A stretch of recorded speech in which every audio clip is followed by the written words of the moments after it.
인사 부탁드리겠습니다. 저는 여러분들하고 4회차 동안 스포츠 윤리 과목을 진행하게 될 현재 경일대학교 스포츠 지도학과에 근무하고 있는 한상훈 교수입니다. 반갑습니다. 반갑습니다. 어떠세요? 지금 공부해보시니까 좀 어떠십니까? 어려워요. 아주 어렵습니다. 네. 개인적으로는 제가 이 스포츠 지도사 시험 출제위원입니다. 그래서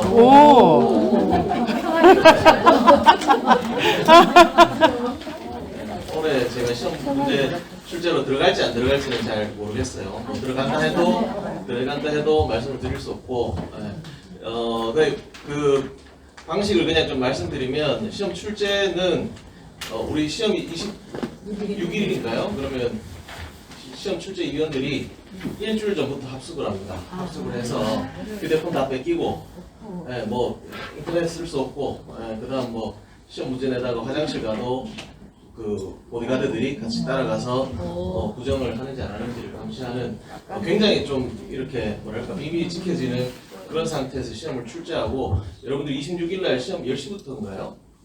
네. 10시부터 시험을 딱 치면 10시 30분에 저희가 이제 나오게 됩니다. 뭐 그런 어떤 일련의 과정들을 거치게 되는데, 이 스포츠 지도사 시험이 지금 현재 국가자격증 시험 중에는 응시자가 두 번째로 많은 자격증 시험 종목이 되어버렸어요. 그래서 첫 번째가 공인중개사 시험이고, 두 번째가 이 스포츠 지도사 시험입니다. 지금 이제 국민체육진흥공단이나 체육지도자연수원에서도 이 스포츠 지도사 자격 시험의 공신력을 높이기 위해서 매년 많은 노력들을 하고 있고, 곧 이 지도사 자격 시험 제도도 개편될 예정이기도 합니다. 그래서 이왕 공부하셨으니까 올해 내년에는 올해 무조건 합격하시고 올해 조금 이제 준비 부족하신 분들이라도 내년에 꼭 합격하셔야 제도가 개편됐을 때 또 새로 시작해야 되는 그런 불편함을 겪지 않으실 수 있다라는 점을 다시 한번 말씀드립니다. 그 다음 저희가 이제 시험 출제하러 가면 늘 그 뭐랄까 평균 점수 정도를 어느 정도 맞춰요. 그래서 난이도 조정 같은 것들을 좀 하게 되는데, 아마 여기 계시는 분들도 비슷할 텐데 7과목 중에 5과목을 고르셔야 되잖아요. 네. 어떤 과목 고르실 예정이십니까? 윤리. 스포츠 윤리는 무조건 다 하십니다. 그래서 쉽게 내주소. 조시하는 소식일 수도 있습니다만, 스포츠 윤리 과목은 제가 이제 스포츠 윤리 전공자니까 쉽게 하겠습니다. 엄청 어렵게 내달라는 요청을 많이 받습니다. 네. 왜냐하면 운동 역학, 운동 생리학 두 과목을 많은 분들이 안 하시거든요. 우리 학생들도 운동 역학은 아무래도 조금 뭐 어려워요. 뭐랄까 물리하고 연결이 돼 있다 보니까 조금 어려워하는 경향이 있고, 윤리는 또 문제만 잘 읽으면 풀 수 있는 것도 조금 있으니까 비교적 학생들의 선호도가 높은 교과목입니다. 그래서 갈수록 스포츠 윤리의 난이도는 높아지고, 갈수록 운동 역학이나 생리학에 대한 난이도는 낮아지는 그런 경향이 있습니다. 그래서 혹시 내가 이제 여러분들 여기 있는 빼면 연배가 그래도 조금 있으신 분들이니까 물리나 수학이나 이런 거에 대한 아직 감이 조금 살아있다 이러신 분들은 운동 역학이나 생리학을 한번 공부해 보시는 것도 좋을 수 있다라는 그런 말씀 좀 드리겠습니다. 스포츠 윤리에 들어가기에 앞서서 아마 여러분들 여기 체육 전공자들도 있고 체육을 전공하지 않은 사람들도 있지 않겠습니까? 근데 어쨌든 스포츠 지도사로서 자격증을 취득하려고 하시는 분들이니까 시험 기출 문제 풀고 뭐 이런 부분은 저희가 또 계속 많이 다룰 테니까 들어가기 전에 기본적인 내용들을 조금 말씀을 드리고 시작하려고 합니다. 제가 전공하고 있고 여러분들이 지금 공부하고 있는 이 스포츠라고 하는 분야가 하나의 학문이 되기 시작한 건 오래되지 않았습니다. 한 6, 70년 정도 밖에 되지 않았는데, 이게 어떻게 학문화가 되기 시작했냐면 한 1960, 70년대, 60년대쯤 전 세계에서 가장 좋은 대학이 어디입니까? 미국의 하버드대. 하버드대 총장님 이름이 제임스 코넌트라고 하는 박사님이 계셨는데, 이분이 체육을 무시했어요. 체육은 기능중심주의적 영역이기 때문에 학문이 필요 없다, 이런 말씀을 하셨어요. 거기에 이제 우리 체육 전공자들이 발끈하게 해서 우리 체육도 이 학문적으로 뛰어난 영역이다라는 걸 하기 위해서 이제 학문화가 되기 시작한 거죠. 네, 그래서 여러 가지 이제 학문들이 생기기 시작했는데, 근데 이게 체육이라는 게 단순히 이렇게 하나의 영역으로만 생겨난 건 아니고 원래 있었던 학문들하고 결합하면서 하나의 학문이 생기기 시작했습니다. 여러분들 잘 아시겠지만 우리 학문이라고 하면 크게 세 가지로 분류할 수 있거든요. 흔히들 인문학이라고 혹시 들어보셨죠? 아마 네. 인문학 특강 뭐 이런 거 많이 들어보셨을 텐데, 인문학이 있고요. 인문학이 가장 먼저 생겨난 학문이죠. 역사, 철학, 문사철이라고 하지 않습니까? 철학, 문학. 대표적으로 인문학을 이렇게 세 가지 영역으로 많이들 구분하시는데요. 그 다음 자연과학 영역이 있습니다. 그리고 사회과학 영역이 있죠.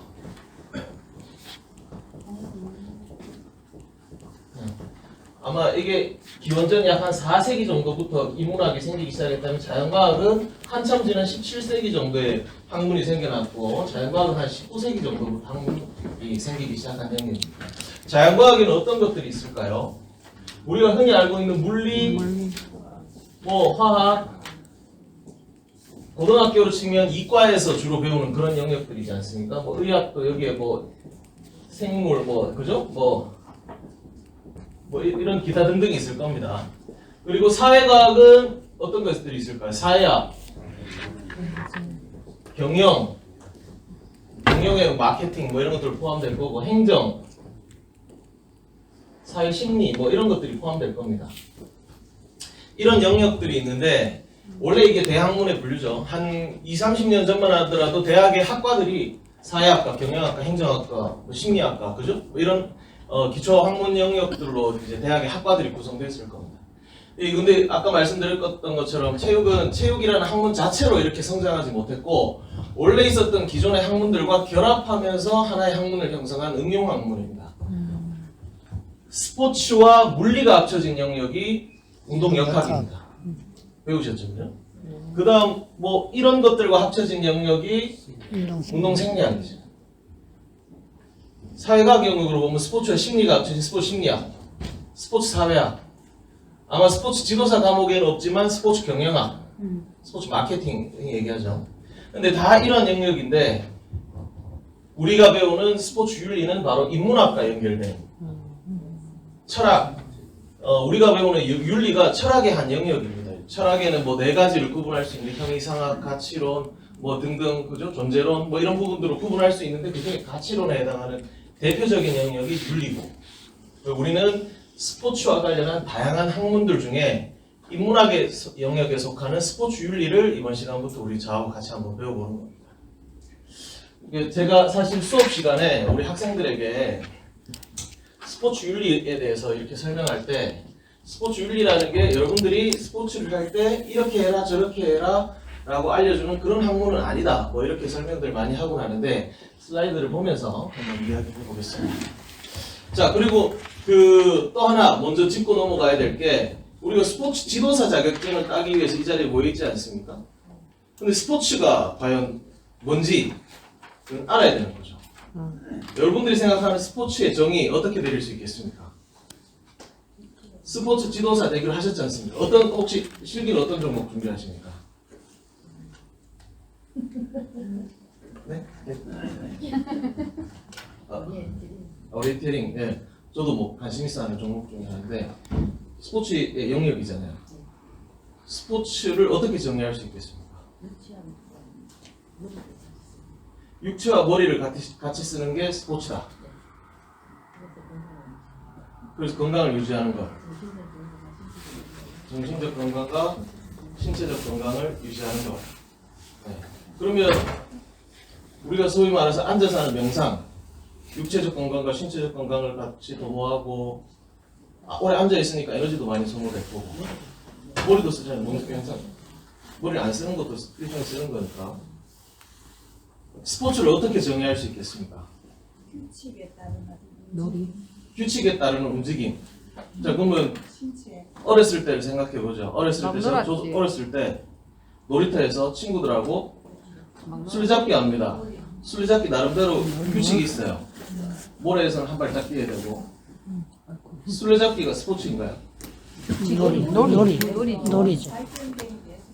스포츠 사회학 수업 들으셨거든요. 네. 근데 아마 스포츠 사회학도 사회학인데 뭐 물론 좀 연결된 부분이 많이 있습니다. 스포츠 사회학과 윤리가 좀 중첩되는 부분이 있긴 한데 규칙이 있는 놀이라고 다 스포츠라고 할 수 있느냐 좀 의문입니다. 어렸을 때 놀이터에서 이렇게 모래 쌓아가지고 깃대 꽂아가지고 모래 이렇게 쓰러지는 사람 지는 거 스포츠인가요? 옆에 있는 친구하고 가위가위보 하는 놀이 악원 아래야 배우셨죠? 스포츠입니까? 규칙이 있잖아요. 놀이잖아.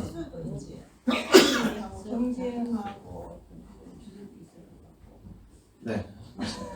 이게 사실 인문학을 공부하는 방법 중에 하나가 이렇게 서로 문답하면서 답을 찾아나가는 방법인데 사실 스포츠에 대한 정의를 명확하게 내리기 어렵습니다. 스포츠 사회학자들이 얘기하는 보통의 그 정의가 한 문장으로 하면 규칙이 있는 경쟁적 신체 활동이다. 내지는 규칙이 있는 경쟁적 대근 활동이다. 이렇게 정의를 많이 내리시거든요. 세 요소가 규칙, 경쟁, 신체 활동. 요거죠, 그죠? 이게 1990년도에 커클리라는 그 학자가 내렸던 정의인데 이게 지금 시대가 너무 많이 변했잖아요. 1990년대하고 지금 2025년인데 돌이켜보시면 1990년대에 우리 어머님, 아버님들 시대하고 지금하고 어떻습니까? 휴대폰으로 뭔가를 하는 이 세상이 과연 상상이나 됐겠습니까? 스포츠도 마찬가지입니다. 1990년도에 있었던 스포츠는 야구, 축구, 농구, 배구 등의 근대 스포츠가 거의 대다수였을 겁니다. 근데 지금은 어떻습니까? e스포츠. 그렇죠. e스포츠. 심지어 2000년대 초반에 논란이 됐던 바둑. 바둑이 스포츠입니까? 네. 스포츠입니까?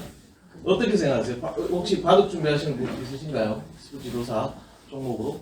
바둑이 스포츠인가요? 이런 이제 질문들을 많이 받게 되는 거죠.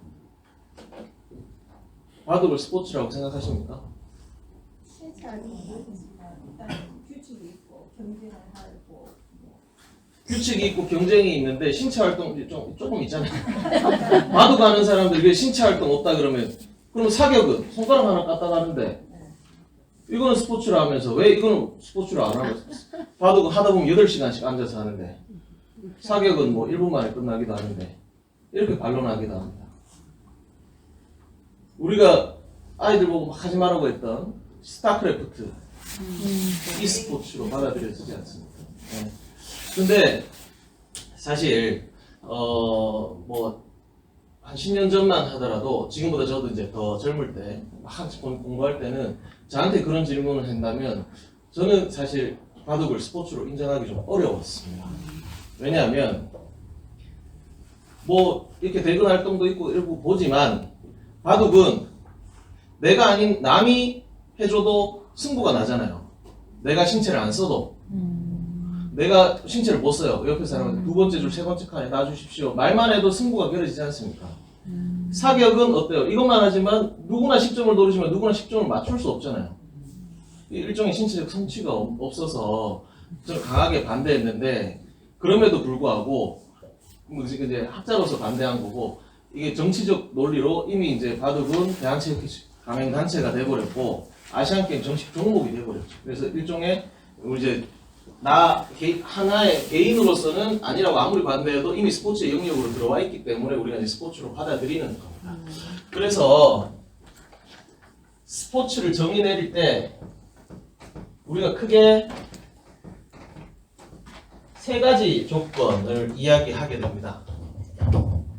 첫 번째는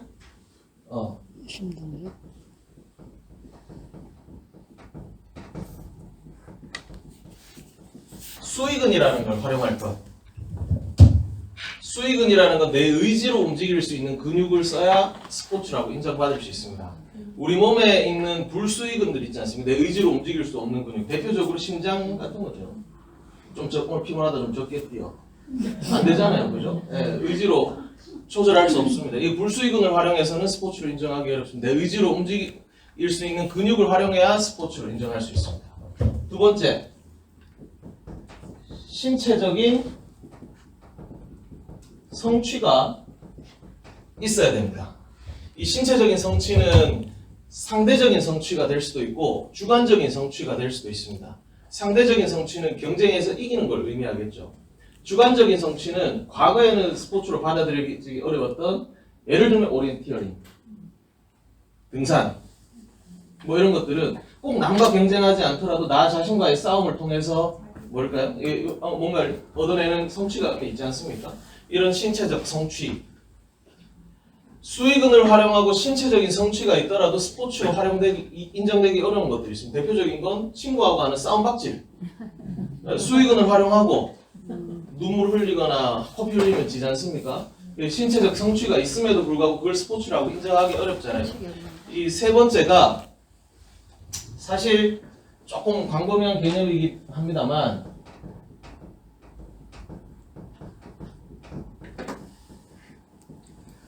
사회적인 수용성이 있어야 됩니다. 그것을 스포츠라고 받아들여질 수 있는 일종의 사회적 공감대가 있어야 스포츠로 인정할 수 있게 되는 겁니다. 그런 점에서 보면 바둑은 이제 어느 정도 사회적 공감대가 형성되기 시작한 거죠. 그리고 지금은 우리가 인정하고 있지 못하지만 뭐 한 10년, 20년 후에는 우리가 앉아서 뭐 예를 들면 뭐 햄버거 빨리 먹기 대회 이런 것들도 지금은 여기 있는 분들이 아무도 인정하지 못하지만 20년 후에 어떤 인정하기 뭐 예상하기 어렵지 않습니까? 20년 후에는 또 그게 사회적 수용성이 인정된다면 스포츠로 인정될 수도 있겠죠. 그래서 이 스포츠와 관련된 정의는 시대와 상황에 따라서 계속 바뀌고 있는데 지금 2025년 정도의 현 시점에서는 요 세 가지 조건 정도를 충족시켜주면 우리가 흔히들 스포츠라고 인정할 수 있을 것 같습니다. 이게 스포츠 윤리 과목이 스포츠 철학을 기반으로 하고 있기 때문에 이 스포츠가 뭔지를 꼭 짚고 넘어가야 되지 않겠습니까? 그래서 여러분들도 누군가가 여러분들한테 스포츠가 뭔지 질문했을 때 스포츠는 수익을 활용해야 되고 신체적 성취가 있어야 되고 사회적 수용성이 확보되어야만 스포츠라고 할 수 있어. 한 30년 전에는 규칙, 경쟁, 신체 활동만 있으면 됐지만 사회도 많이 바뀌어서 지금은 그래. 뭐 요 정도 답변은 할 수 있으면 스포츠 지도사의 첫 번째 자격은 이미 달성하신 게 아닌가 싶습니다. 이제 스포츠 윤리에 대해서 본격적으로 한번 알아보죠. 스포츠 윤리에 대해서는 아까 말씀드렸던 것처럼 이제 스포츠 윤리 강의를 가보면 대부분의 분들이 스포츠 윤리 이러면 약간 꼰대 학문 아니냐, 이렇게 해라 하지 마라 라고 하는 일종의 행위 지침을 알려주는 그런 학문 아니냐 이렇게 오해하기 쉽습니다. 그런데 실제로 스포츠 윤리는 그렇지 않습니다. 그러다 보니까 스포츠 윤리가 사실 필요 없는 학문으로 여겨지기 쉬워요. 왜냐하면 요즘 워낙 실용을 많이 따지니까 돈 되는 학문에 인기가 많습니다. 우리 체육학에서만 보더라도 한 10년, 20년 전에는 스포츠 마케팅이 굉장히 인기가 있었어요. 스포츠를 활용해서 돈을 버는 학문. 지금은 어떤 학문이 핫하냐면 운동 재활 뭐 이런 영역이 지금 굉장히 핫합니다. 스포츠 윤리는 교수도 잘 안 뽑아요. 대구 경북에서 스포츠 윤리 전공 교수가 저밖에 없습니다. 예. 그래서 저는 이런 걸로 강의를 많이 하고 다니는데 어쨌든 그만큼 사실은 필요 없는 학문으로 여겨지기 쉬운데 사실은 우리 경쟁이 고도화되어 있는 이 현대 사회에서 스포츠 윤리는 꼭 필요한 학문이기도 합니다. 그런데 아까 말씀드렸던 것처럼 이 스포츠 윤리가 이래라 저래라 하는 행위 지침을 알려주는 그 일종의 내비게이션 같은 학문이 아니라 저는 늘 이야기하지만 스포츠 윤리는 나침반 같은 학문이다. 어떤 의미냐면 우리가 나침반을 가지고 오리엔티어링 할 때 북쪽 남쪽을 보고 내가 목적지를 확인하고 찾아가지 않습니까? 내비게이션처럼 이리 가라 저리 가라 하지 않지만 우리 나침반을 보고 우리가 올바른 길로 가고 있는지 아닌지를 확인하지 않습니까? 그런 것처럼 스포츠 윤리 학문을 배움으로써 내가 스포츠 할 때 하는 이 행동이 윤리적으로 정당한지 아닌지를 스스로 판단하고 행동하고 할 수 있는 힘을 길러주는 학문이 바로 스포츠 윤리다. 이렇게 생각하시면 좋을 것 같습니다.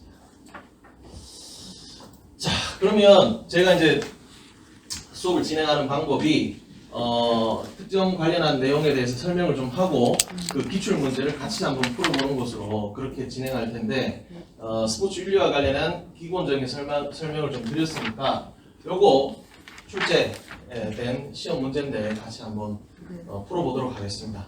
한번 제가 읽지 않겠습니다. 여러분들 한번 읽어보시고 제가 한 10초 정도 시간을 드릴 테니 답을 찾으신 분들은 일단 먼저 얘기하지 마시고 막 답 찾고 있는데 옆에서 2번, 3번 해버리면 힘 빠지니까 답을 찾으신 분들은 체크만 하시고 제가 답을 구하셨나요? 질문하시면 답을 한번 말씀 주시면 좋을 것 같습니다.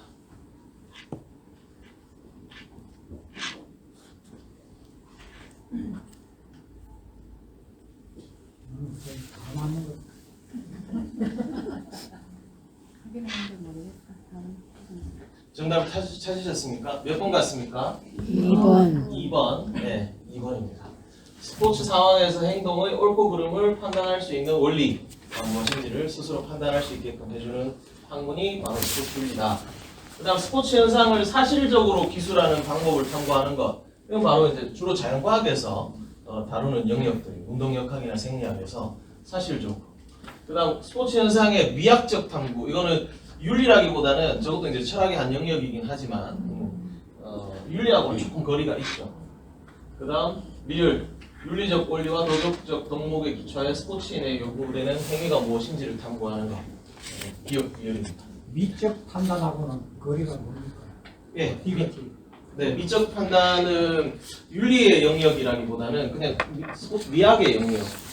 뭐 예를 들면 뭐 김연아가 뭐 이렇게 아름다운 연기를 했을 때 그게 아름다운지 아닌지에 대한 아까 뒤에 나오지만 가치 판단의 영역인데 그것을 꼭 윤리적이라고 볼 수 있을까? 전혀 관계가 없진 않지만 여기 이제 보기 중에 2개를 찾아야 되니까 이 중에 이제 더 적합한 건 기억 비율 정도라고 찾으시면 될 것 같습니다. 설명문이 제일 길이 다릅니다. 꼭 그렇진 않습니다만, 예. 스포츠 윤리는 조금 문제를 깊이 있게 이렇게 들여다보시면 답을 찾을 수 있는 부분들이 분명히 있습니다. 그래서, 시험 문제를 저희가 출제하면 글자 수 같은 것들도 체크를 하거든요. 운동생리학이나 운동역학에 비해서 지문의 길이가 한 3배 정도 됩니다. 예, 그러니까 이제 꼼꼼하게 읽으시면 그 지문 안에 답을 좀 찾으실 수 있는 그런 것들이 있습니다. 다음 문제. 그 사실 판단과 가치 판단에 대한 구분을 하는 시험 문제는 작년에는 안 나온 것 같고 재작년에는 시험 문제에 나온 것 같은데 자주 출제가 됩니다. 근데 요 부분을 질문하는 시험 문제는 난이도로 치면 상중, 하중의 하. 여러분들한테 정답을 하나 맞추라는 서비스 문제입니다. 우리가 흔히들 어떤 사물이나 현상에 대한 사유작용을 이제 할 때 판단을 내릴 때 A는 B다 같은 형태로 많이 이야기하죠. 주어와 서술어의 형태. 이걸 이제 명제라고 얘기하는데 이 명제가 사실에 대한 기술이면 사실 판단. 그걸 판단하는 주체의 개인적인 생각이 들어가 있다면 가치 판단. 이렇게 사실 판단과 가치 판단으로 구분할 수 있습니다. 근데 사실 판단은 증명할 수 있어야 됩니다. 그것이 과학적으로 증명될 수 있어야 되고 가치 판단은 증명되기보다는 그냥 주관자가 그렇게 생각하는 거죠. 근데 서술어를 보면 답을 좀 확인할 수 있습니다. 옳다, 그르다, 아름답다, 아름답지 않다 해서는 된다, 안 된다 등으로 서술어가 끝난다면 이것은 가치 판단입니다. 문제를 보면서 답을 한번 찾아보죠. 가치 판단적 진술이 아닌 것은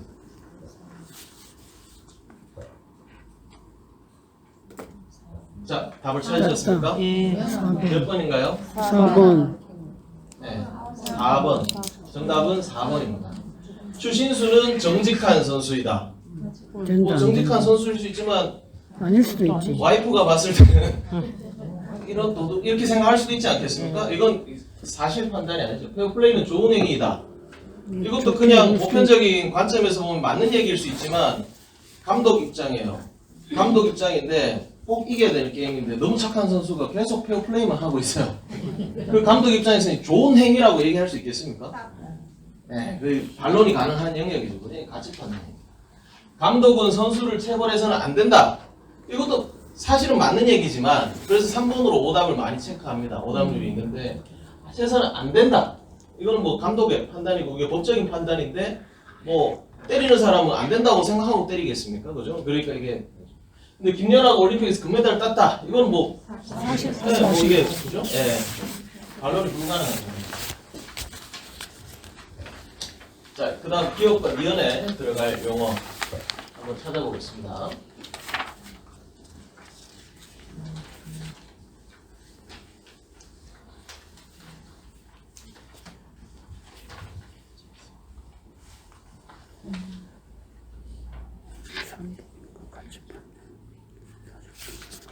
자, 정답을 찾으셨습니까? 네. 3번. 정답 몇 번이겠습니까? 3번. 정답은 네, 사실 판단과 가치 판단. 네, 바로 정답입니다. 이것도 그 다른 과목보다는 지문의 길이가 좀 길죠. 네, 그래서 쭉 읽으시면서 포기하지 마시고 끝까지 지문을 읽으시면 됩니다. 자, 요거 제가 출제했던 문제였던 것 같습니다. 뭐 중간에 많이 나옵니다. 네, 한번 우리 읽는 것 중에서 내 가치 판단의 사례로 적절하지 않은 것은 답을 한번 1번 같은데?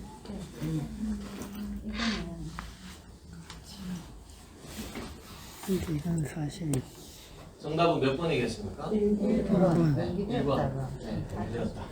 이게 저것도 문제 내고 나서 굉장히 많은 토론이 있었던 시험 문제 중에 하나입니다. 같이 이제 들어가면 그 교과목마다 교수님들 두 분이 시험을 출제하거든요. 과목마다. 출제를 하고 나면 3일 딱 시험 문제를 내요.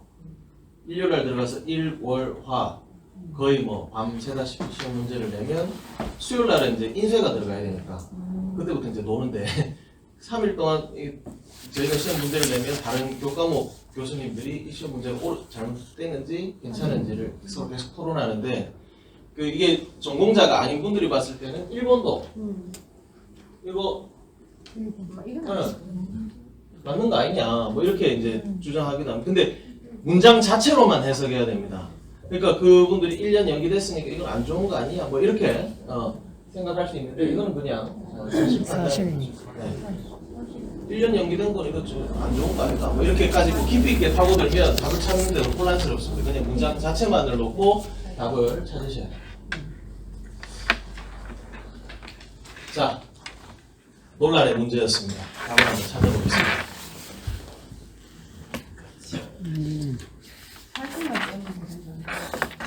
네. 가치 판단에 해당하는 것을 모두 고른 것은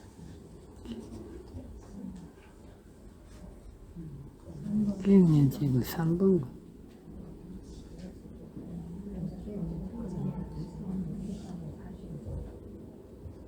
정답은 몇 번 같습니까? 3번. 3번.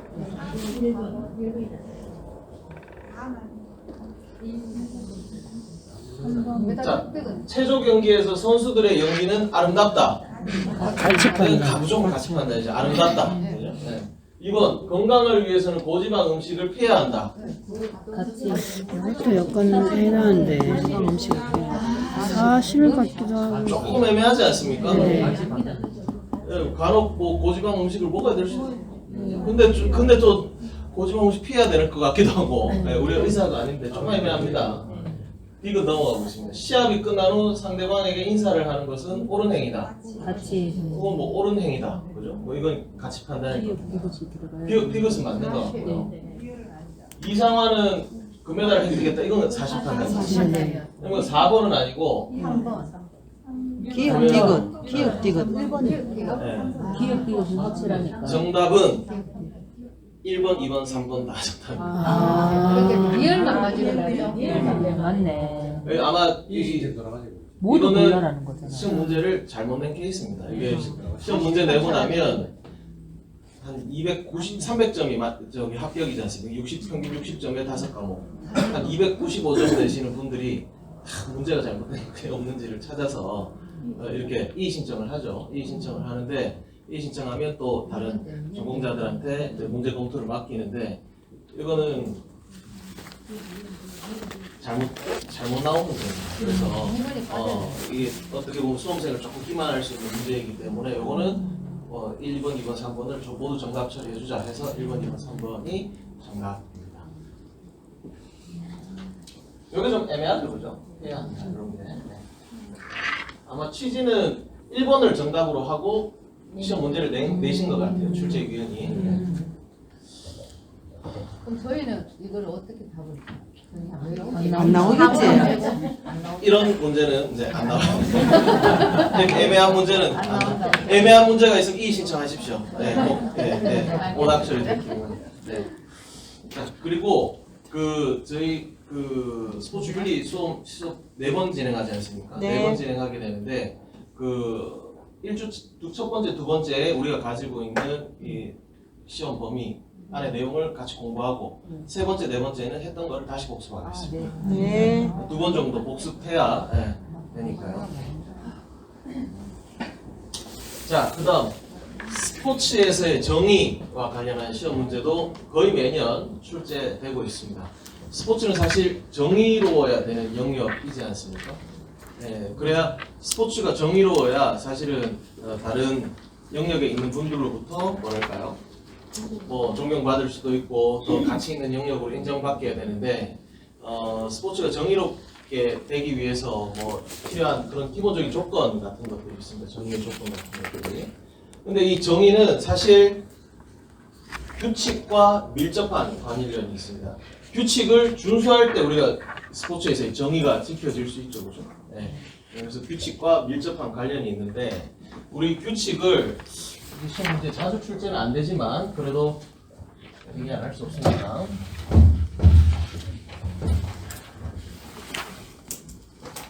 규칙을 크게 두 가지로 구분할 수 있습니다.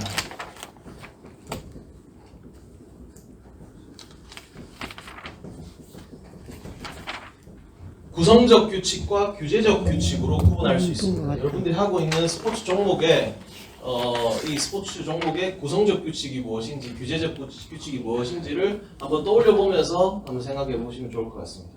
구성적 규칙이라는 건 그 스포츠를 있게 만드는 가장 기본적인 규칙을 구성적인 규칙이라고 합니다. 규제적 규칙은 뭐라면 규제라는 말에서 조금 우리가 힌트를 얻을 수 있는 것처럼 스포츠는 좋은 퍼포먼스를 내기 위해서 하는 스포츠지 않습니까? 이 좋은 어떤 행위를 하는 데 있어서 방해가 되는 행위를 못하게 하는 것. 이걸 규제적 규칙이라고 합니다.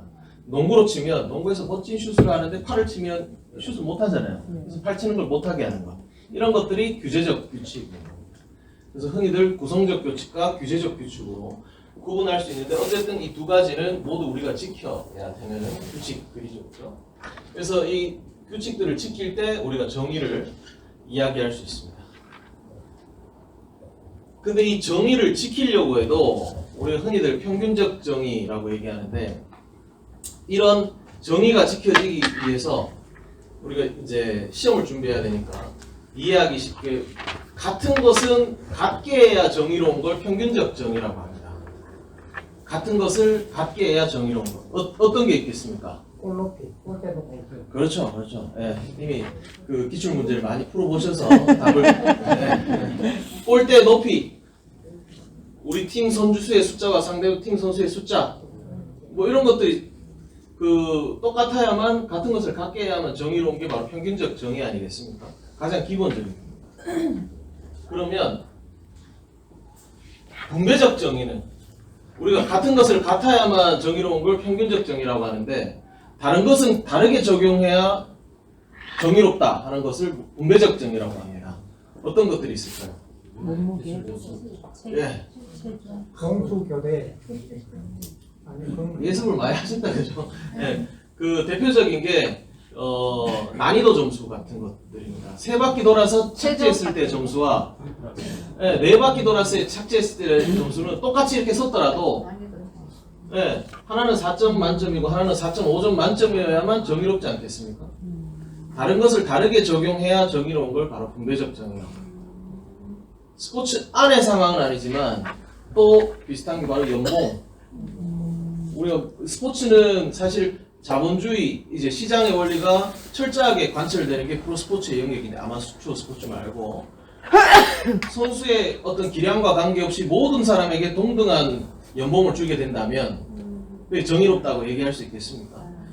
우수한 선수는 10억도 받고 우수하지 못한 선수는 뭐 한 1억 받고, 그죠? 뭐 이렇게 되는 게 프로스포츠 시장에서는 더 정의롭다고 얘기할 수 있겠죠. 이게 바로 분배적 정의입니다. 다른 것을 다르게 적용했을 때 합당한 거, 이걸 분배적 정의라고 합니다.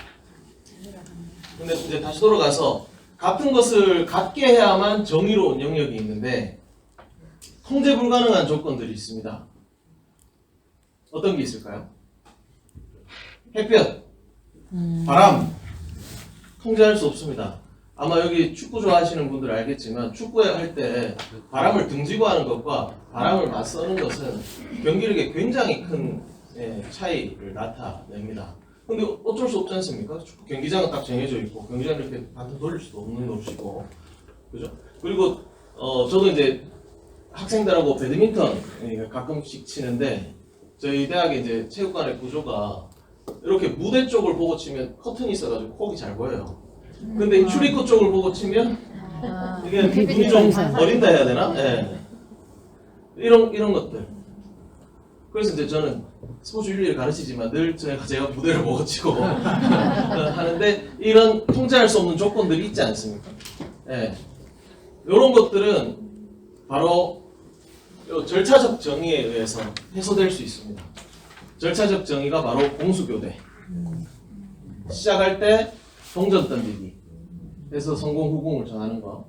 그 다음 또 뭐 수영이나 육상에서 앞선 기록을 가지고 레인 배전하는 것. 이런 것들. 모두가 4번 레인에 뛸 수는 없지 않습니까? 네, 그런 것들. 이런 것들은 바로 절차적 정의에 해당하는 것들. 평균적 정의, 분배적 정의, 절차적 정의. 이제 다 이해하실 수 있겠죠? 네. 그러면 문제를 한번 풀어보겠습니다. 자, 또 한 20초 드리겠습니다. 한번 읽어보시겠습니다.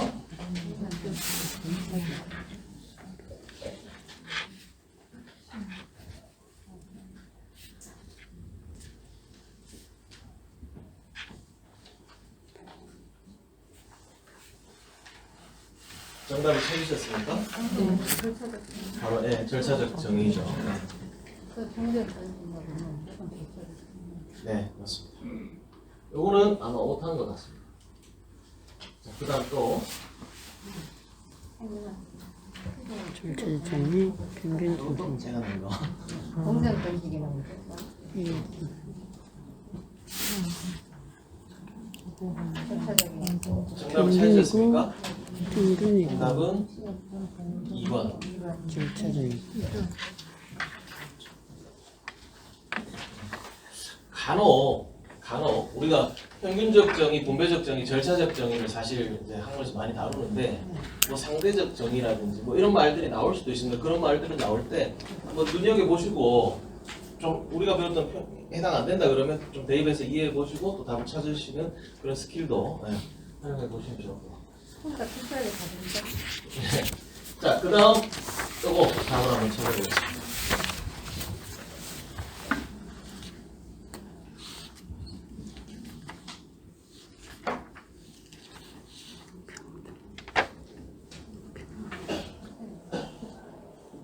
콧대를 바꿔가는 없어요.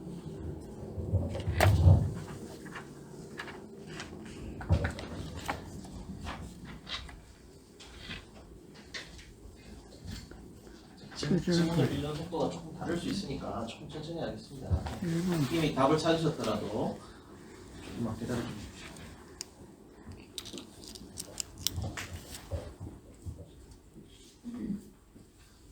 답을 찾으셨습니까? 네. 몇 번인 것 같습니까? 1번. 네, 정답은 1번입니다. 네.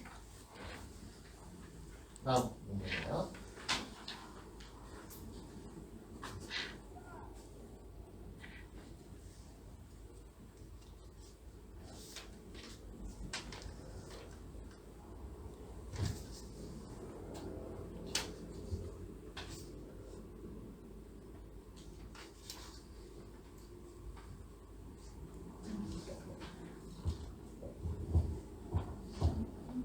몇 번인 것 같습니까? 이것도 난이도가 조금 있죠. 네, 정답은 답 잘 찾으셨습니다. 평균적 정의입니다. 이렇게 뭐 같아야 되지만 키나 이런 거는 뭐 어쩔 수 없는 것들이죠. 평균적 정의죠. 그다음 기출 문제가 꽤 많이 나오죠. 정의와 관련한 질문을 하는 기출 문제가.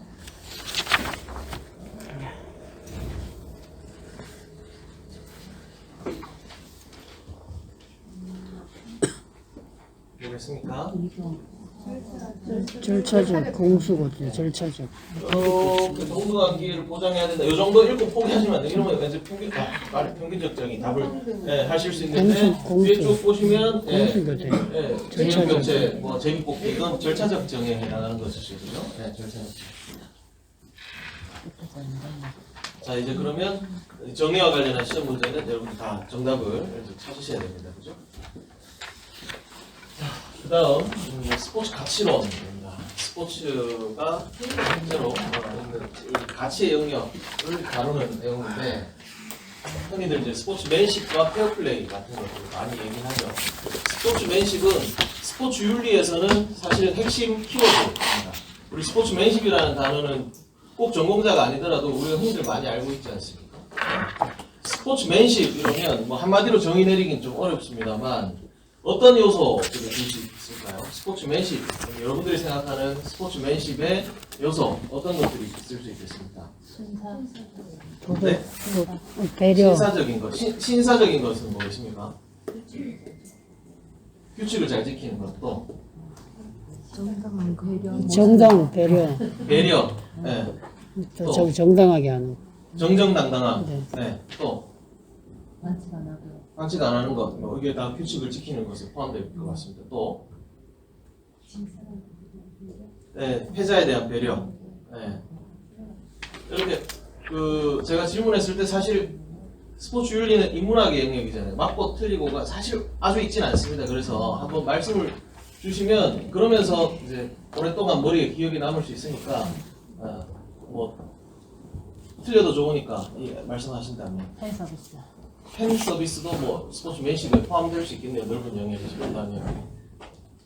그리고 뭐 아까 많이 나왔습니다. 지금 규칙을 지키는 것, 정정당당한 거, 뭐 상대방을 배려하는 거, 또 심지어 팬 서비스까지 나왔습니다. 근데 아직 제가 중요한 스포츠맨십에 다양한 요소들이 있는데 제가 개인적으로 중요하게 생각하는 한 2가지 정도가 나왔습니다.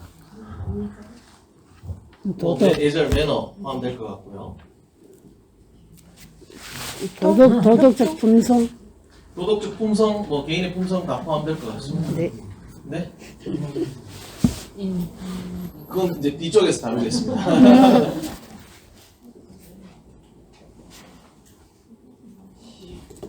여러분들이 어쨌든 스포츠 지도사를 준비하시면 뭐 각각 지금 특기로 하나씩 하는 종목이 있을 거 아닙니까?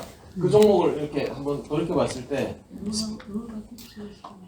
규칙을 지키는 것, 또 공정한 태도, 정정당당함, 재미, 또 재미, 도덕, 상대방 존중. 재미. 그게 팬 또, 서비스 근데, 아닐까? 이거는 뭐 시험에 나온 사람이보다 개인적으로 좀 중요하게 생각하는 가치가 2가지가 있어요. 스포츠에서. 스포츠맨십에서 진짜 중요한 가치 2가지. 책임감 뭐 다 포함되는. 도핑 안 하는 것, 정정당당함에 포함될 것 같습니다. 공정해야 되고. 잘생겨야 되나? 제 생길 필요는 없습니다. 제가 좀 중요하다고 생각하는 가치 중에 2가지 중에 하나는 여러 가지 뭐 정정당당이 다 1번이겠죠. 근데 최선을 다하는 것. 이것도 스포츠맨십에 포함되는 가치인 것 같습니다. 최선. 간혹 뭐 이렇게 열심히 하고 있는데 제 대학 동기 중에 저하고 늘 라이벌이 있었어요. 뭐만 하면 막 저는 막 바닥바닥 해가지고 겨우 이기고 있는데 승부가 저가 이길 것 같으면 마지막에는 막 열심히 안 해요. 막 자기가 장난쳐서 이긴 듯이. 그럼 제가 힘 빠지죠. 꼭 그런 사례. 맞습니다. 그다음 마지막 2번째 가치는 저는 결과의 승복. 그렇지. 맞아. 스포츠의 어떤 뭐 물론 그 심판의 판정이라든지 뭐 과정이 물론 공정했어야 되겠죠. 그렇다면 그 결과에 깨끗이 승복할 줄 아는 자세. 이게 스포츠에서 굉장히 필요한 것 같습니다. 제가 한 5년 정도 전에 일본의 고시엔 야구 대회, 대학원생 때 고시엔 야구 대회를 한번 보러 간 적이 있거든요. 근데 한 40도 되는 날씨에 고교 야구생들이 야구를 하는데 일본에는 고교 야구팀이 한 4,000개 정도가 있어요. 진짜. 우리 한국에는 한 80개, 90개 정도가 있는데 거기 4,000개 정도 야구팀이 있는데 고시엔 야구대를 나가는 게 가문의 영광으로 학생들이 생각하거든요. 그래서 시합 끝나고 나면 전부 다 그 비닐봉지에 야구장 흙을 담아가서 갑오로 삼는 게 그들의 문화입니다. 그런데 게임이 딱 끝나고 나면 고등학생들이니까 경기가 딱 끝나잖아요. 진 학생들이 막 울고 난리가 납니다. 그 관중들이 막 마음이 좀 아프기도 하고 그런데 울고 하는 와중에 경기가 끝나면 딱 도열해요. 진 팀은 막 울고. 근데 이긴 팀 교가가 나오면 이긴 팀은 이제 즐겁게 교가를 부르고 진 팀은 막 울면서 모자를 벗어가지고 박수를 막 쳐요. 스포츠에서 결과에 승복하는 그런 모습을 가르치는 거죠. 그 당시에는 저도 저게 굉장히 좀 잔인해 보이기도 하고 그랬는데 스포츠에서 그런 가치들을 가르치는 겁니다. 네. 결과에 승복할 줄 아는 자세. 사실 스포츠맨십은 우리가 중요하게 생각하는 건 스포츠맨십은 스포츠 현장에서만 나타날 수 있는 게 아니죠. 일반적으로 우리 생활에서도 나타날 수 있는 겁니다. 네. 뭐 최선을 다하고 승부하고 상대방을 존중하고 하는 거 현상에서 나타나죠. 마음 같아서는 정치인들 전부 다 스포츠 좀 시키고 싶어요. 네, 스포츠맨십을 좀 가르치고 싶은 그런 생각도 있는데 아무튼 제가 스포츠맨십의 다양한 요소들을 이야기하지 않았습니까? 다양한 요소들을 이야기했는데 스포츠맨십의 다양한 요소들 중에 하나가 바로 페어플레이입니다. 아까 정정당당함이라고 말씀하셨지 않습니까? 그 페어플레이는 스포츠맨십의 주요한 요소 중에 바로 하나입니다. 이 페어플레이에 있어서 형식적 페어플레이는 앞서 말씀드렸던 것처럼 바로 규칙을 준수하는 것, 이게 바로 형식적인 페어플레이입니다. 근데 형식적 페어플레이 못지않게 뒤에서도 자주 언급됩니다만 비형식적 페어플레이도 중요합니다.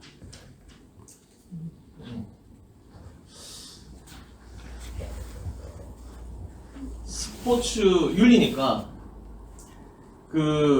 여러분들은 어떻게 생각하시는지 잘 모르겠습니다. 스포츠를 통해서 우리가 스포츠맨십도 배울 수 있고 다 얘기했는데 스포츠를 통한 인성 함양이 가능하겠습니까? 네, 가능합니다. 가능합니다. 예, 가능합니까? 네, 이상합니다. 가능합니까? 네, 가능합니다. 가능합니까? 실제로 주변에 이 태권도장 보면 뭐 광고할 때 우리 아이 인성 함양은 태권도장에서 네. 아이들이 달라져. 실제로 그러신 것 같으세요? 네. 예. 체육과 애들이 일반과 애들하고도 하지 않습니까? 고맙습니다. 근데 실제로 이게 지금 제가 속한 이 학회에서 굉장히 뜨거운 감자입니다. 우리 한국뿐만 아니라 미국 이 전미 스포츠 철학회에서도 굉장히 뜨거운 감자고 실제로 한 반 정도는 인성 함양이 가능하다 얘기하고 반 정도는 인성 함양이 불가능하다고 얘기합니다. 개인적으로 저한테 질문한다면 저는 스포츠를 통한 인성 함양이 가능하다고 믿습니다. 네. 그런데 반론을 하는 사람은 어떻게 반론하냐면 스포츠를 통해 인성 함양이 가능하다면 적어도 스포츠를 하는 집단이 일반 집단보다 더 나은 윤리성을 보여야 되는 거 아니냐. 태권도 하는 사람들이 인성함양 얘기하는데 태권도 하는 집단이 적어도 가수들보다는 더 나은 인성을 보여야 되는 거 아니냐. 근데 맨날 승부정자하고 해서 전자호구 도입하지 않았느냐. 스포츠를 통해 인성함양을 할 수 있다면 롤랜드라는 사람은 범죄자에 가까운 인성이다. 뭐 이렇게 과격한 주장을 하는 사람들이 있습니다. 어떻게 생각하세요? 그거는 스포츠인이 아니고 특히 막 스포츠 현장에서 뭐 수단과 방법을 가리지 말고 이겨. 사람들이 상업적인 세상에서 점점 더 일상하고는 멀어질 것 같아요. 일부지. 그럼에도 불구하고 저는 스포츠를 통한 인상함양이 가능하다고 믿는데, 근데 뭐 조건이 좀 있겠죠. 예를 들면 뭐 그 스포츠 안에서 지도자의 역할이 굉장히 중요할 것이고, 인상함양이라고 하면 뭐 물론 성인들도 인상함양이 중요하지만 자라나는 초, 중, 고 지도자들의 그죠? 네, 역할이 중요합니다. 그래서 스포츠 지도사 자격 시험 교과목에 스포츠 윤리가 있어야 되는 이유이기도 합니다. 네. 네, 스포츠 윤리가 있어야 되는 이유이기도 합니다.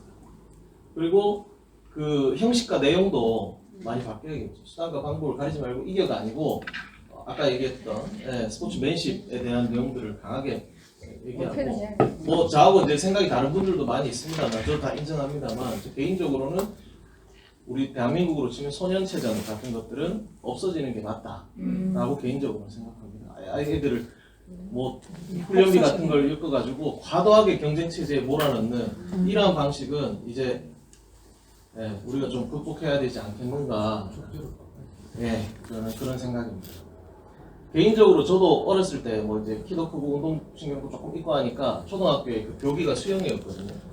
갑자기 수영을 하라 그래서 저도 모르게 이제 수영장에 끌려가가지고 했는데 뭐 이렇게 코치 선생님이 어느 순간부터 막 지상훈련 할 때 때리고 이러니까 엉덩이를 이렇게 시커멓게 문들어서 오고, 그다음 시합을 나가는 전 이제 제가 배영 종목의 시합을 나가는데 갑자기 발바닥에 50 본드를 막 넣어주세요. 스타트 할 때 밀리지 말라고.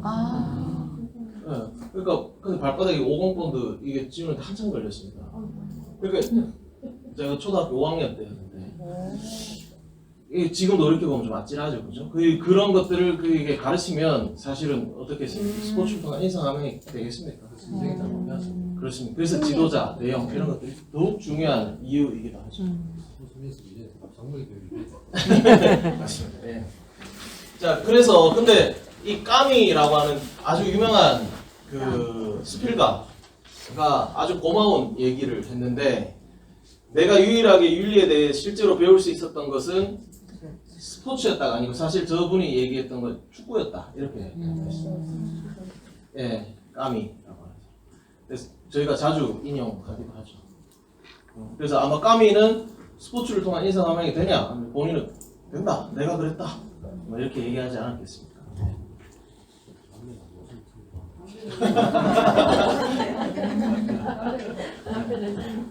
근데 이게 참 인성이라는 게 이게 또 워낙 기준이 상대적이니까 뭐 어떻게 생각하느냐에 따라서 좀 다를 수도 있을 것 같습니다. 제가 우리 학생들 같은 경우에도 이제 대학생들 같은 경우에도 과거에 이제 저도 책을 전공했습니다. 조금 군대 같은 그런 문화가 있었다면 지금 굉장히 자유로운 분위기거든요. 학생들이 이제 저를 만날 때 담배 교수님 안녕하세요. 아니라고 생각합니다. 요즘은 너무 저는 뭐 사실 근데 그런 걸로 뭐라 하지 않습니다. 담배 꽁초 재떨이에 버려라. 차라리. 그게 중요하다 이런 걸 가르치기도 하는데, 아무튼 그게 이제 인성이라는 게 뭐 여러 가지 문화적인 요소들도 있고 해서 딱 이거다 저거다 말하기는 좀 어렵죠. 아무튼 형식적인 페어플레이는 규칙을 지키는 것, 비형식적인 페어플레이는 토스. 뒤에 다시 나오니까 한 번 더 설명하겠습니다. 자, 이 세 가지 키워드는 시험 문제 100% 출제됩니다. 무조건 외우셔야 됩니다.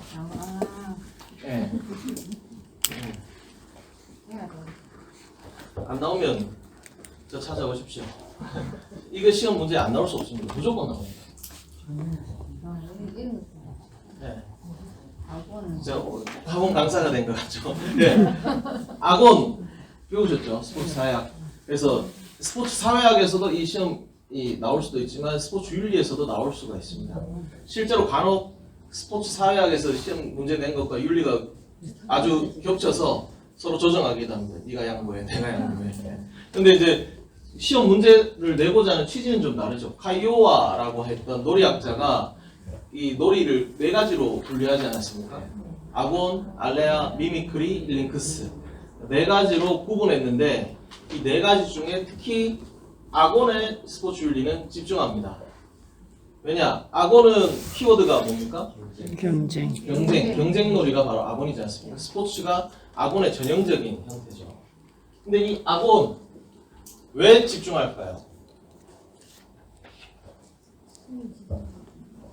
스포츠 윤리에서 나오는 대다수의 윤리적 이슈들은 악원이 지나쳐서 나오는 겁니다. 뒤에 우리 나오겠지만 폭력, 도핑 뭐 등등의 다양한 것들이 전부 다 경쟁이 지나쳐서 발생하는 윤리적인 병폐들이지 않습니까? 그렇기 때문에 악원이라고 하는 키워드에 집중하는 겁니다. 그 다음 제가 좋아하는 개인적으로 좋아하는 에토스.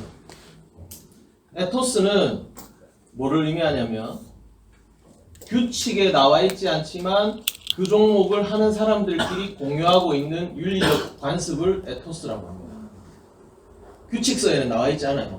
그렇지만 그 종목을 하는 사람들끼리 공유하고 있는 윤리적인 관습을 에토스라고 합니다. 대표적인 게 축구 경기에서 상대방이 다쳤을 때 공을 밖으로 차내주는 거. 에토스입니다. 요즘 야구가 인기니까 야구 경기에서 상대방을 맞췄을 때 우리 한국에서는 타자에게 미안하다고 하지 않습니까? 에토스입니다. 경기 점수차가 많이 나고 있을 때 이기는 팀에서 번트되지 않는 것. 에토스입니다. 어떤 종목 하십니까? 저요. 네. 레크레이션. 레크레이션 종목에는 혹시 에토스가 있을까요? 있을까요? 오리엔티어링에 있을까요? 에토스는? 있을 것 같은데. 레크레이션 없을 것 같아요. 어떤 종목 그냥 하십니까? 상대가 없잖아. 파크 골프. 에토스. 상대는 없지만 장애를 가진 네. 친구들에 대한 뭐 배려는 할 수 있겠죠.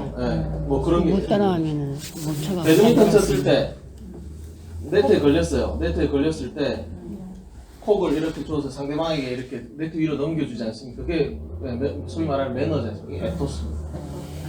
탁구할 때 엣지 맞고 넘어가거나 네트 맞고 넘어가면 점수 내면 상대방에게 미안합니다. 그것도 에토스예요. 에토스죠. 안 해도 되잖아요. 네, 농구 때 점수 확 나잖아요. 그러면은 이군들 이렇게 몰아서. 그거는 에토스는 아닌 것 같습니다. 농구 경기에서 점수 차이 많이 날 때 네네. 이기고 있는 팀에서 작전 타임 부르지 않는 거. 아. 상대방을 배려하기 위해서. 에토스입니다. 근데 이거는 이 에토스는 문화와 지역에 따라서 좀 다를 수 있습니다. 우리 야구 경기에서 메이저리그 같은 경우에는 소위 빠던이라고 들어보셨습니까? 홈런 치고 나서 방망이 확 멋있게 던지는 거. 메이저리그에서는 금기사항입니다. 근데 한국은 마음대로 하죠, 그죠? 네, 이런 거. 미국 사회에서는 에토스, 한국에서는 뭐 그냥 배려라고 할 퍼포먼스. 수 있네요. 그렇죠. 크게 보면 그렇습니다. 네. 규칙이 안 나와 있지만 하고 있는 모습. 당구 플루크시 안 나왔을 때. 다 에토스. 모르고 그래서 이런 인사하는 거. 에토스 굉장히 중요하다고 생각합니다. 자, 그다음 아레테. 아레테는 이게 그 우리말로 번역하면 어떻게 할 수 있냐면 바로 탁월성입니다. 탁월성, 탁월함을 아레테라고 얘기합니다. 네, 탁월성. 근데 우리가 어떤 특정 사물을 가지고 탁월하다라는 표현을 써줄 때는 어떨 때 씁니까? 갑이 탁월하다, 잘 잘리는 거. 펜, 잘 쓰이는 거. 네. 각각의 기능을 다할 때 우리가 탁월하다는 표현을 써주죠. 근데 이 스포츠를 행위하는 주체에게 그 탁월하다라는 말을 하지 않습니까? 예. 사람은 그 기능만으로 얘기하지 않습니다. 뛰어난 기능 플러스 뛰어난 품성을 갖췄을 때 우리가 아레테라고 칭호를 해줍니다. 사실 이 아레테라는 단어는 아주 고대 기원전 4세기 아리스토텔레스 때부터 나왔던 용어입니다. 그런 점에서 보면 그냥 뭐 사실 그 선수들 제가 잘 모릅니다만 그냥 우리가 이해를 돕기 위해서 얘기한다면 뛰어난 기능은 갖추었지만 음주운전 막 하고 뭐 이런 기행을 일삼는 이런 선수들은 아레테라는 칭호를 하기 어렵죠. 손흥민 선수 어떻습니까? 잘 모르지만 뛰어난 기능 못지않은 뛰어난 품성 아레테. 왜 아레테가 스포츠 윤리에서 중요합니까? 바로 뛰어난 품성까지 갖추었을 때 우리가 아레테라는 칭을 해줄 수도 있기 때문에. 그래서 우리 이 뛰어난 자라나는 선수들뿐만 아니라 프로 선수들한테도 이런 어떤 인성 강의 같은 거 할 때 늘 이 아레테를 좀 중요하게 강의하기도 하고. 이 모델이 되겠다. 여기 나오는 기출 문제까지 보고 조금 쉬겠습니다. 네. 자, 답을 한번 찾아보겠습니다.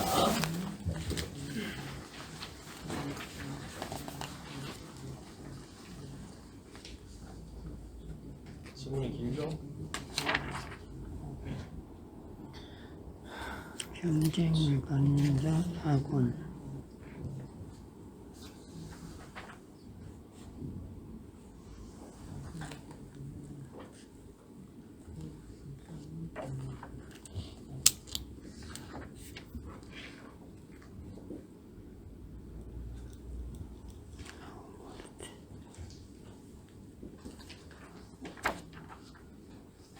자, 정답 찾으셨습니까? 네. 몇 3번. 번인가요? 3번. 3번입니다. 지금 우리가 이제 봐왔던 키워드의 내용만 이해하고 있으면 네, 답을 찾을 수 있습니다. 아곤이 경쟁이니까 네, 기업 대입해서 보면 될 수 있습니다. 자, 여기 한번 답을 찾아볼까요? 카이어 경쟁. 아마 2017년 문제인데 아마 요 정도 난이도 문제는 이제는 안 나올 건데 그래도 답을 찾아보고 몇 번입니까? 1번. 1번. 네. 미미크리가 키워드로 뭐였습니까? 아무리 경쟁이었다면 모방. 모방, 누군가를 따라하는 거. 소꿉놀이. 모의, 모방, 연극 이런 거 그죠? 몇 칼로리? 네, 역할놀이. 알레아는 오. 알레아 그랬나? 저 있는데. 알레아. 운, 가위바위보, 묵집밥, 주사위. 동전. 주사위. 네. 주사위 던지기. 일리크스,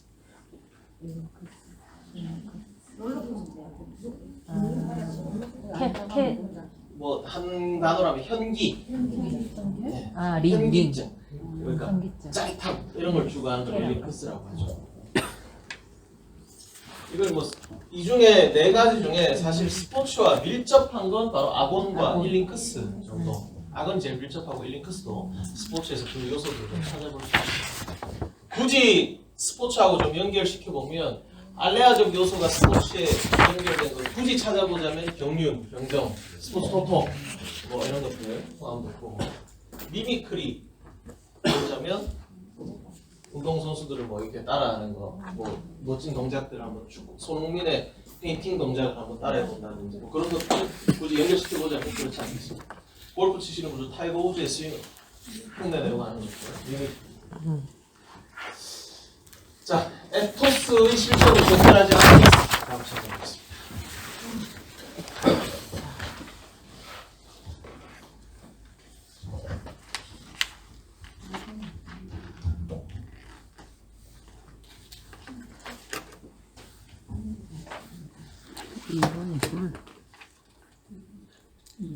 네, 정답 찾으셨습니까? 네. 2번. 정답은 2번.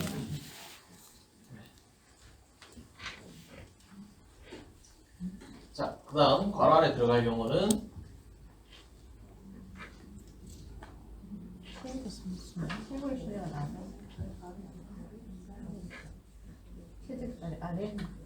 경쟁. 정답 찾으셨습니까? 최고의 실력이 정답을 찾아보자면 나와서. 에토스는 바로 답을 못 찾으시면 에토스. 질문을 2번. 네. 정답 찾으셨습니까? 그럼 뭐안 그런 거 정답은 최고전. 4번입니다. 아, 알았지. 최고의 실력을 정당하게 발휘하고자 하는 아, 정당하고. 자, 도덕적 선의 의미를 내포한 것은 뭐 이것도 그러니까 보이죠. 그냥 지문을 이렇게 보시면 일종의 국어 문제에 가깝습니다.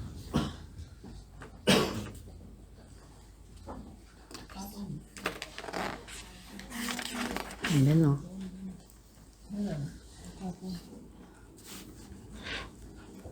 정답은 몇 번이겠습니까? 4번. 네, 정답은 4번. 네. 이런 문제들은 놓치지 않으셔야 됩니다. 내주세요. 자, 다음 들어갈 용어 바르게 연결될 것은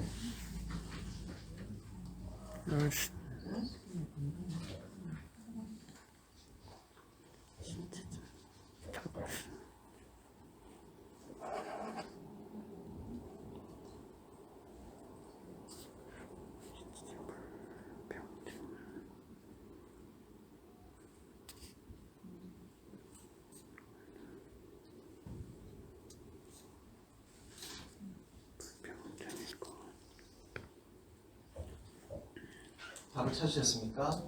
예. 조금 애매하죠, 그죠? 네. 좀 지문을 한 2번, 3번 읽어보면 답을 찾으실 수 있는데 찾으셨습니까? 정답은? 4번, 네, 정답은 3번. 3번. 4월 3일.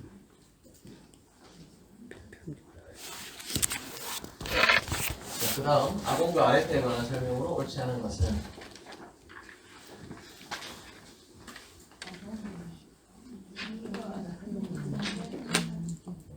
몇 번이겠습니까? 네. 타인과의 비교를 전제하지 않는다. 알죠? 아공은 경쟁이니까 당연히 타인과의 비교가. 비교한다. 그 다음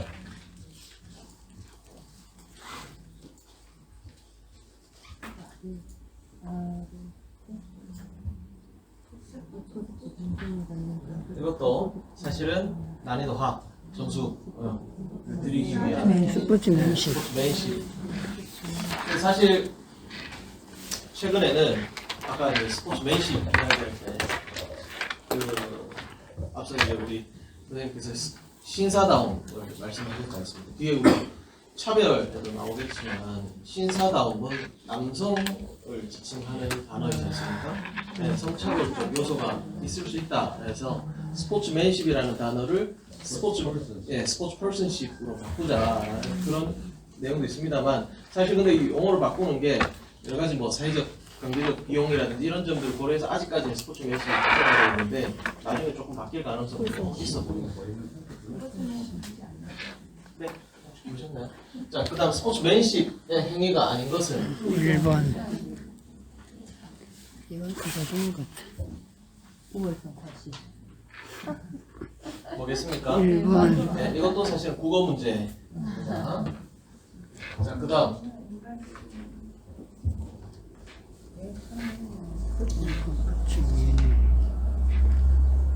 정정한, 정정정정.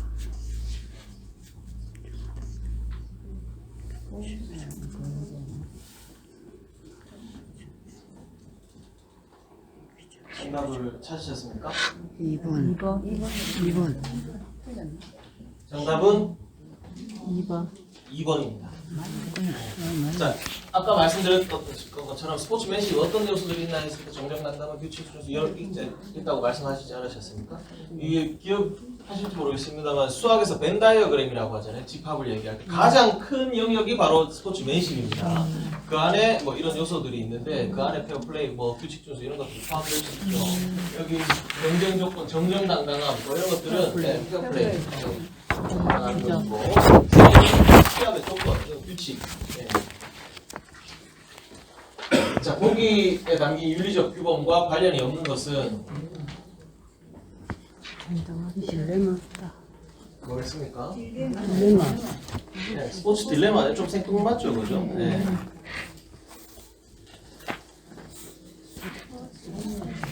(8시입니다) 8시 10분까지 10분만 쉬겠습니다.